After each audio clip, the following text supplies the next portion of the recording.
Welcome to Philanthropy SA. This is a podcast about and for the philanthropic community in San Antonio and South Texas. We introduce organizations and people who are making an impact in the community. Beneficent Financial is proud to sponsor this podcast, and it is our hope that you enjoy this conversation about the impact we can have. The goal is to edify and inspire. Now please join our host, Dan Rebmann. Welcome to Philanthropy SA. I'm your host, Dan Rebmann, and I'm very pleased to be joined today by Joe Carroll. Joe is a friend and a mentor and just done a lot of neat things for me over time, and very pleased to introduce him to everybody. He's also the Executive Director of Biblical Leadership for Excellence here in town, commonly known as BLE. You'll probably hear us reference it as BLE. I'm blessed to be on the advisory board for BLE, and Joe, glad to have you here. Oh, this is wonderful. Glad to be with you, Dan. Thanks for inviting me. Absolutely. Glad you're here, and glad people are going to be able to find out about this great organization. But before we get into that, I want to hear more about you and know a little bit about your story. But why don't you tell us what got you to San Antonio? Oh, goodness. 1981, so a few years back. So you're kind of probably being able to date me now. My wife and I moved here. We'd been involved with a collegiate ministry in college, and after college we moved here to be mentored and then possibly moved to Mexico as missionaries. And once I started working, I was hired by the largest real estate developer in the city at that time. Didn't know anything about real estate, didn't know anything about marketing, and they tolerated me and started working here. And I realized that from a Christian life perspective, doing ministry in college dorms versus doing it in the workplace is two different things. And my wife and I, we got married, and we really found that our hardest struggle at that time was work and not our marriage. Not that I'm such a great guy to live with, but anyway, we'd come home and compare work stories, and we just both felt compelled that we needed to learn how to integrate our faith in a real kind of working life situation before we ventured off as missionaries. And long story short, of three other fellows and myself who were older and wiser than I, we started meeting at my real estate office because it was convenient, and we started praying about workplace ministry. And one thing led to another, and we started writing some Bible studies. And before we knew it, we had people that were very interested in learning how to integrate their faith, their biblical principles in their work, because, Dan, there really wasn't anything out at that time. And so we were kind of the blind leading the blind, and we stumbled through some stuff, and we eventually wrote some curriculum, and people liked it. And so we've had probably since 1985, I don't know, a couple thousand people have probably been involved in different levels with us over that period of time. We're based in San Antonio, and so it grew into a ministry organization. We didn't intend to, and so one of the fellas became a staff member. But my career has been in commercial real estate for over 40 years. I'm a partner in a commercial real estate company here still, but they still let me come into the office. But I don't do much in commercial real estate anymore, just for friends when they need it. And so the last 6 years, I've had the privilege of overseeing BLE. Very good. So let's go back a little bit and unpack some of these various parts. In terms of, you're in school, you think you're going to be a missionary and all that kind of stuff. And so you realize that, okay, that may not be the calling for you, and this workplace deal emerges.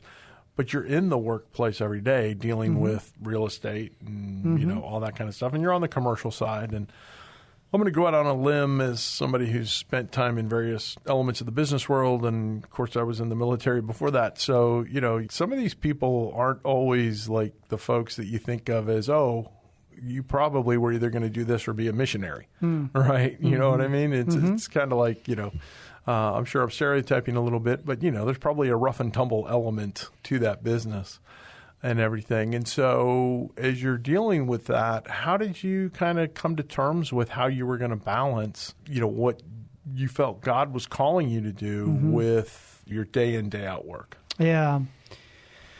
Well, it was definitely a progressive type situation, and I think part of it is I think at that time in my life, mid-20s, I don't think I had a vision for anything else, and so I felt I was kind of defaulting because I felt like if my life really was going to count, I needed to be in full-time work, and I don't think I ever verbalized that, but inside I felt that, and one of the things that we experienced is that Christians, there's a mentality that's not just me thinking that's a pervasive thought is I'm kind of a second-class citizen unless I'm in a full-time Christian vocation. And so I think getting back to your question on that is probably the point that hit me at some point was that I realized I was in full-time Christian ministry,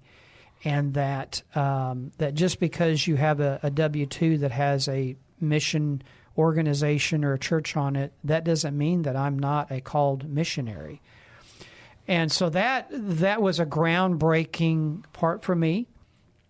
And so what really happened with me is we were a commercial real estate developer, and so we would go out and we'd buy a piece of land and then look at our highest and best use, which was usually industrial warehouses and stuff. And there came a point in time where I connected with what I did in my work with what God's call and purpose is for work itself. And so I just had this. Remember one time I looked and I thought, when God looked down in Genesis 1, he saw an undeveloped. He created parts of it, but it was the Spirit of God moved over the surface of the sea, and he created. He was basically the first real estate developer. And, it's funny because it's like, wow, I finally connected that what I did had spiritual significance to it. And that whether I was in medicine or a teacher, now our company basically does services, so we're a brokerage. We bring people together, and that's what God did through Jesus. He brought people together. And so I realized that there was not a separation. And so there wasn't like, okay, I'm not, that this idea of being a missionary is now a lost dream. For me and my wife, it became a fulfillment. That I am. So there was no separation of what I did. And there's three aspects of what we do in work. One is what we do, which is our vocation, and that actually comes from the Latin word vocare, which means calling. How we do it is our virtue, and obviously as Christians, we want to emulate the character of Jesus Christ, and so that's our virtue, and then our volition is why we do it. And so to the extent that in my work days that I connect with what I do, how I do it, and why I do it.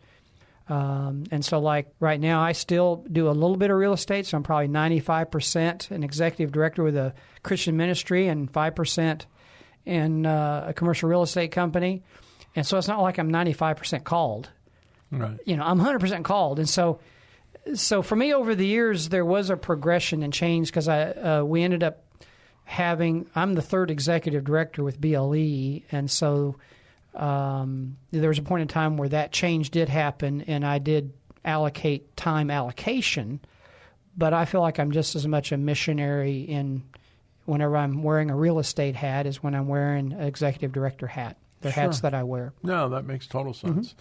So walk me through the timeline or the process of going. I mean, obviously, when you were younger and your kids were at home and you had all that kind of stuff, while the calling is still 100%, your time split, I'm sure, was not, you didn't have the career in commercial real estate that you had doing that only 5% of the time. That's correct, yeah. I was very involved, and so obviously my wife and I, which we think, our family comes our first priority. Really, everything we do, it's not like anything is less important. It's just a matter of prioritization depending on seasons of life. And so, fortunately, when my wife and I got married, we had met through a ministry, and we always told ourselves that the kingdom of God is bigger than our marriage. And that helped us kind of not be as picky at times, because marriage isn't the final part of an adult life. It's a significant, important part for most people. And so we always kept our fingers in the pot. And even when our kids were little, we always strove to have people in our home. And I was very involved with BLE in the first 7, 8, 10 years of its existence.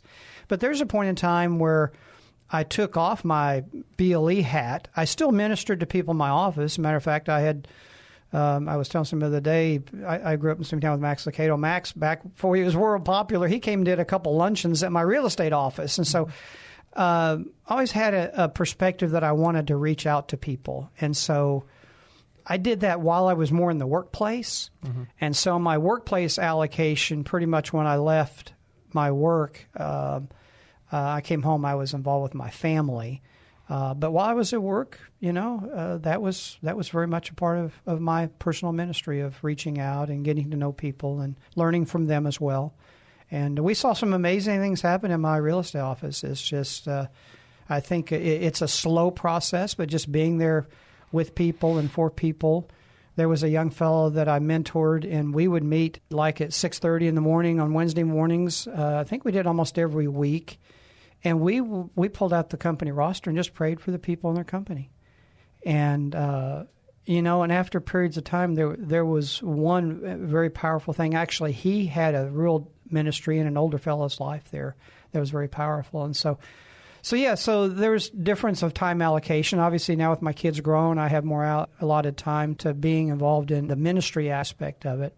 But it just changed with time. As my kids got older, I had a little bit more time to do things outside the home.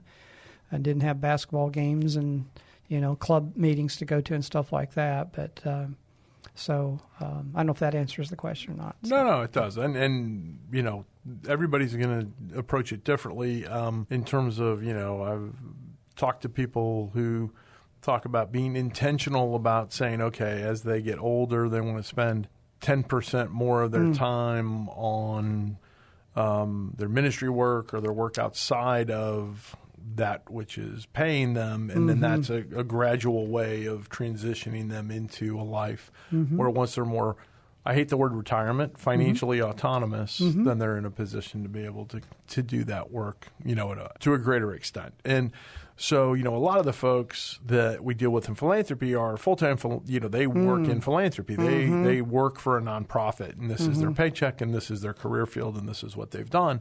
But there are also a lot of people like you who get into this, not intentionally. I don't think if I was talking to 30-year-old Joe Carroll and, 1985, we know you're more than 30 now. But if we were talking to 30-year-old Joe Carroll, I don't think he would say, I'm the executive director of a nonprofit ministry, and doing all that. Yeah, right? It did. Yeah, and it wasn't a dream that I had. I had different things, we were active in the church and churches that we've been involved with, so we were very involved in leading. My wife and I did premarital class for 10 years at a church, and we've done other kinds of ministries and churches that we were committed to. But yeah, I think what you're speaking into is just so important, and I think for anyone who's listening, if we don't have a longer-term mindset of, as life rolls on, especially, I don't forget the statistics, like 10,000 people a week are, going into taking their Social Security. And so there's transitions. I call it transition, not retirement, or reallocation of time, because retirement is not a biblical concept. It really came around, in the U.S. and probably in the Roosevelt administrations some decades back. But part of it is that mentality that as we age, and if our health is good, and if we've managed our finances well, which is why people need people like you, that little by little makes it grow, Proverbs says. And so you've seen it a lot more than I have of amazing people who weren't highly paid, but they stewarded their finances well. In the same way with time, if we steward that well, these are some of the most harvesting years of my life and with my wife. And frankly, if we hadn't made those decisions early on, because the role I'm with now with BLE basically came back because my predecessor died in his sleep. And so it wasn't on my bailiwick. Mm-hmm. Now, I had, as I got older, my kids were launched. I did make an intention. I volunteered more and more into the ministry. And so when that did happen, it wasn't like I was a newbie coming back. I had my hand back involved. But I think the point that I know you feel strongly about too is that if we use our time well early on and pay the price and delay gratification on what we spend money on and watch our, either not have debts or get out of debts, and not tie ourselves up with things, then we have a lot to invest in people, in our 50s, 60s, 70s, 80s. And so one of my mentors is 84 years old, and he still travels the world ministering to people. He can't do it with the vitality he had, 30 years ago. But the wisdom that he exudes is very, very powerful. So there's no time stamp on that where you got to say, okay, I'm done. And I could do a whole series of shows on retirement and the fantasies that are sold in that realm, but we'll forego that for now. In fact, what we're going to do right now is hear a word from our sponsor, and we'll be right back.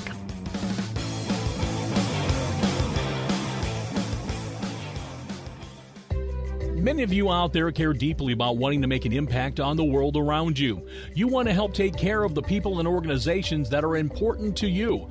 We understand that because we feel the same way. Beneficent Financial wants to help you. Our mission is to help people like you with professional, individualized financial advice achieve their objectives. Whether your financial legacy will stay within your family or benefit the community at large, we are able to help. Call Beneficent Financial today at 210-999-5511. In addition to traditional wealth management, we offer philanthropic services such as direct donations of required minimum distributions, donor-advised funds, and foundations. Call 210-999-5511 or go online to beneficentfinancial.net.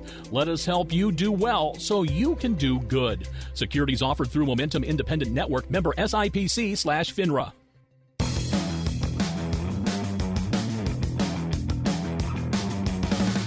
Thanks for joining us. This is Dan Rebmann, your host for Philanthropy SA, and I've got Joe Carroll, Executive Director of Biblical Leadership for Excellence. Otherwise, you'll hear referred to as BLE. And Joe, why don't we talk a little bit about BLE, the organization? So I know it's based here in San Antonio, but you've got outreach well beyond San Antonio proper. But what are some of the types of programs and things that BLE does? Well, there's probably two prongs I want to share on that. One is just for the individual Christian worker, most likely leader is who we connect with. Statistics show 20-30% of people don't experience purpose in their work. And so in the city of San Antonio, we've got 1 million people, do the math, 700,000 people are getting up every day. And this is counting non-Christians as well, counting Christians. And so they're going into a place where they don't see a purpose in it.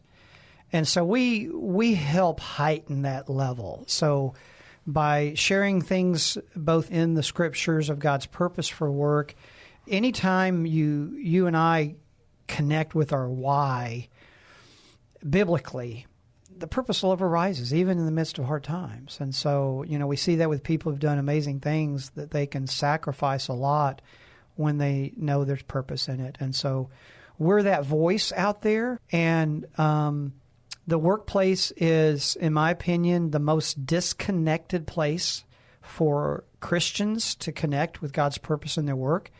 I think the home is probably the hardest, but the most disconnected is the workplace. And so there are many, many avenues, books, resources for parenting, for marriage, for Christian living, general Christian living.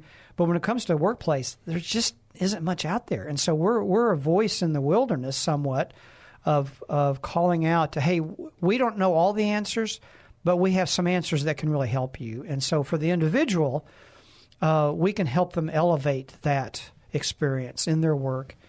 And also it helps them become missional. Workplace should be a missional.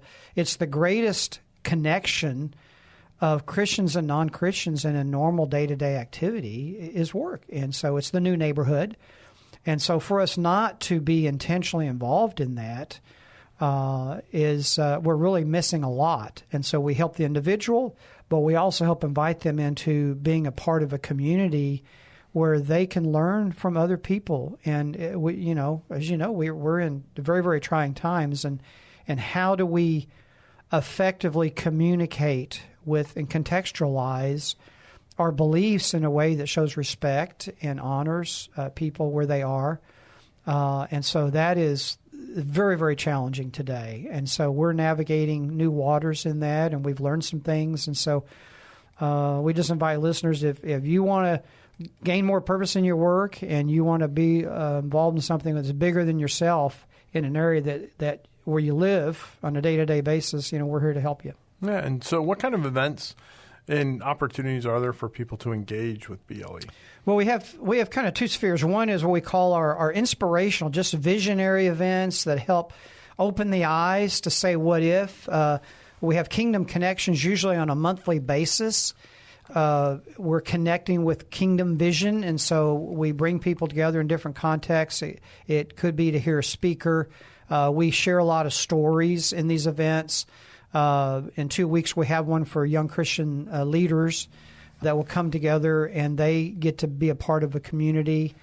We did one last week at Documation where we had 62 people come and pack in their huge conference room, and had, I think, 10 different pastors from different churches there, and we just prayed. And so we have events that are meant to bring people together and heighten that awareness of what could be in our work and how we can change it. And then on a more specific, what I call transformational, is we have small groups. And so we have groups like the one you and I were in this morning, Dan, where we get to be inside a company and we get to help walk through the Bible and talk about what does this look like in your workplace as a contractor or in the service business or a manufacturing company.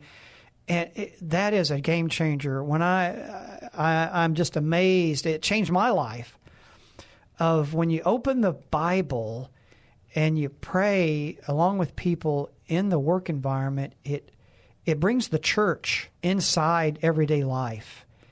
And it becomes relevant. It becomes authentic. It changes conversations with people.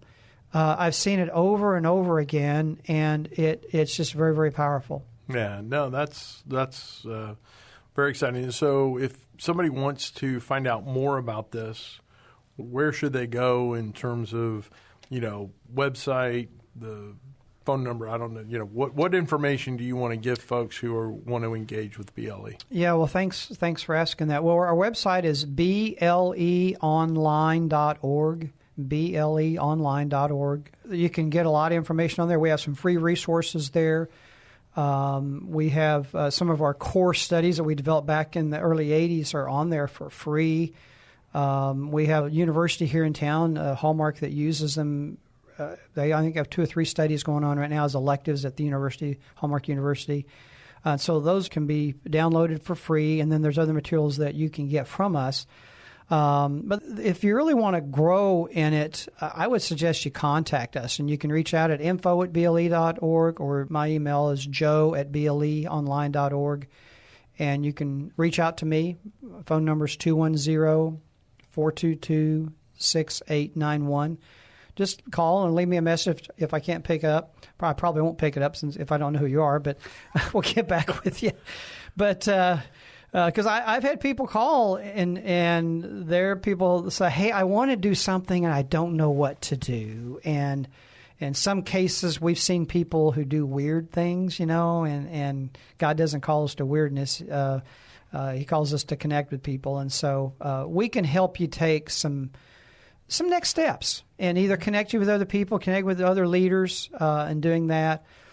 We have, like I said, our events page. there you can see what events are coming up. We do a summit. We've done 3 of those. We do them in January, so our next one will be at the end of January next year, and that's a great collaborative to get involved with. So if you're a leader of an organization or if you're an employee, and it doesn't have to be business. We help people in medical field, educational fields, manufacturing, people in media, even Salem Communications. We've had, matter of fact, we had a study here for a while, Salem Communications. There you go. Yeah. Joe's mentioning that because we record at the Salem Communications Studios here in San Antonio. So, Joe, before we wrap up, let's take a step back. And, part of your role here is executive director of a nonprofit, right? And so what are some of the challenges and things that you deal with in that capacity? Because I can see somebody saying, oh, well, ministries work by a different set of rules or whatever, and I bet they don't have any problems with, personnel or, that kind of stuff. But you've got the same challenges in terms of raising funds and doing all those things and trying to make sure that you're, you mentioned being a good steward and that kind of thing. What does that look like for an organization like BLE? Well, we're a small ministry. We've been fortunate that God has expanded our connections. But, it's hard because we're not most people look at us and think that we're kind of or not say most people. It's easy for people to think of us as, oh, well, that's nice. They deal with these business people who have a lot of money. Believe me, the people in the workplace, or no matter whether they're doctors, business people, I mean, they're just as lost as the homeless guy on the street. In many cases, they're just chasing something different. So I think one of the challenges is for people to value that this is a huge, huge need and opportunity, mainly because usually when I talk to people, their biggest frustration is either a relationship at home or issues at work. And so, I mean, we're one of the big 2, in my opinion, of where people bump into issues. So I think for people to see that we are a very valuable part, we're a mission organization, really, of helping a tremendous need in our society. So need for leaders, and if you have interest, we will help you learn how to lead. And it's not always having to speak at events. We can teach you how to lead a group or even be involved in some of our other ways where you don't have to do a lot of speaking. We have ways that people can get involved and do things. If you're in a church, we are coming alongside churches more, and where if you're a leader in a church or a pastor in a church, we can help you take some steps to develop a workplace ministry. I think of the challenges for us, obviously, is staffing because our funding, it comes from the generosity of our people who come to our events. And so we don't have a built-in mechanism of where money is funded. We don't pass the plate every time we have a meeting. We do let people know that we are a mission organization. So it's challenging because we want to grow and have staff. And one of the things we have done is we've started adopting what we call associate staff, and these are people who have some bandwidth to volunteer. And so they get to work for a mission organization, and they can allocate kind of however much time they want. And their people are already going to be doing ministry, and we just help them connect with the community. So our need is, if you're out there and have some heart for ministering to people, there's ways we can put you to work. Obviously, if you want to invest in what I feel like is a great dividend for your kingdom dollars, we manage our funds very well, and we do need funding to continue to grow. So it's a very real need for us. Sure. So before we wrap up, then, what question didn't I ask that you want to answer? What's on your heart, Joe, that you want to make sure that we talk about that I hadn't gotten around to asking you about? How's your marriage, Dan? Oh. It's good. My wife has a high tolerance for pain, and so it works out. It works out really, really well. So, 35 years and counting, and so far so good. Yeah. So, goodness. I'm having flashbacks to the Carl Caton interview, so the San Antonio Marriage Initiative. Yeah. So, yeah. Well, Carl's are great, and what they do here is really fantastic as well. Absolutely. So, well, I guess I'm trying to think of anything else that might be appropriate to share. We also, matter of fact, Dan, we minister internationally, and so we do have ways to minister to people abroad through a connection in the Philippines through an organization called Luzon. We connected with a young professional group in Africa, and so we've had the blessing of being involved in helping raise some disciple makers up into the workplace. And Dan and his wife and my wife and his daughter, we took a venture and got to speak into some people's lives last year, so that was a real treat for us. So. Yeah, no, it was a great time, and BLE does a lot of neat stuff. So I encourage you to get engaged and reach out to Joe, and he will put you to work, and that's good. So thanks, Joe, for being here. Appreciate it very much. Thank you, Dan. Appreciate you too. And so on behalf of Philanthropy SA, this is Dan Rebmann reminding you to do well so you can do good. Thank you for joining us at Philanthropy SA. We hope you found something to inspire you during today's conversation. If you know organizations and people who are making an impact in the community, we would love to hear about it. Until next time, do well so you can do good.